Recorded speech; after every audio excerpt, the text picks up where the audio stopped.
सरकार ने कल यूनिफाइड पेंशन स्कीम की घोषणा की है और इसे अभी की सरकारी कर्मचारियों के लिए सबसे बेहतर स्कीम बताया। देखिए, unified pension scheme new pension scheme से भी ज्यादा बदतर और खराब है और ये देश के कर्मचारियों के साथ एक बहुत बड़ा धोखा है। और इस पेंशन स्कीम से आपने देश के अर्धसैनिक बलों को निकालकर बाहर कर दिया।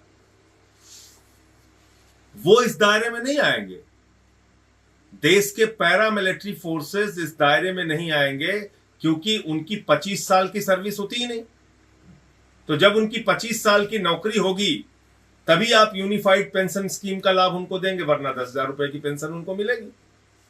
दूसरी बात इसमें क्या है कि जब से आपने अपनी नौकरी शुरू की, मान लीजिए आपने 40 साल नौकरी की, तो हर महीने आपका 10% सैलरी से कटेगा पेंशन के नाम पे और उसके बाद पूरा पैसा सरकार अपने पास रख लेगी। मान लीजिए 1 लाख की सैलरी है, 40 साल आपने नौकरी की, कभी 2 लाख होगी सैलरी आगे बढ़ के आपकी, कभी 3 लाख होगी।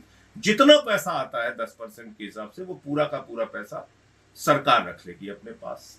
उसके बाद क्या करेंगे, अंतिम के 12 महीने जो हैं उसका एवरेज निकालकर 6 महीने की तनख्वाह आपको कैश में दे देंगे और फिर ये कह रहे हैं कि एवरेज सैलरी निकाल के आपको आधा पेंशन देंगे। पहले तो आपने एक बहुत बड़ा अमाउंट कर्मचारियों का मार लिया, लाखों रुपए जो अपनी पूरी जिंदगी में उनकी 10% कटौती के नाम पे इकट्ठा होगा। दूसरी चीज, आपने इससे अर्धसैनिक बलों को बाहर कर दिया बड़ी संख्या में। आपने इसमें कह दिया 25 साल की जब न्यूनतम आपकी सर्विस होगी, 20 साल से बढ़ाकर उसको 25 साल कर दिया कि न्यूनतम सर्विस जब आपकी 25 साल की होगी तभी आप इस यूनिफाइड पेंशन स्कीम के दायरे में आएंगे। तो कुल मिलाकर ये एनपीएस से भी ज्यादा बदतर यूपीएस आया है और देश के कर्मचारियों के साथ एक बहुत बड़ा धोखा मोदी सरकार ने किया है, जिसको इस देश के कर्मचारी समझते हैं और इसका जवाब हो जाए। आप लोग अभी भी ये मांग कर रहे हैं कि ओपीएस बहाल किया जाए।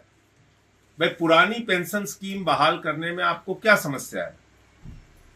आप ओपीएस बहाल कीजिए और उसमें जो सर्विस का टाइम पीरियड है पेंशन के लिए वो 20 साल है, वो 20 साल रखिए। आपने बढ़ा के 25 साल कर दिया, पैरामिलिट्री फोर्सेस तो बाहर हो जाएंगे ना इससे।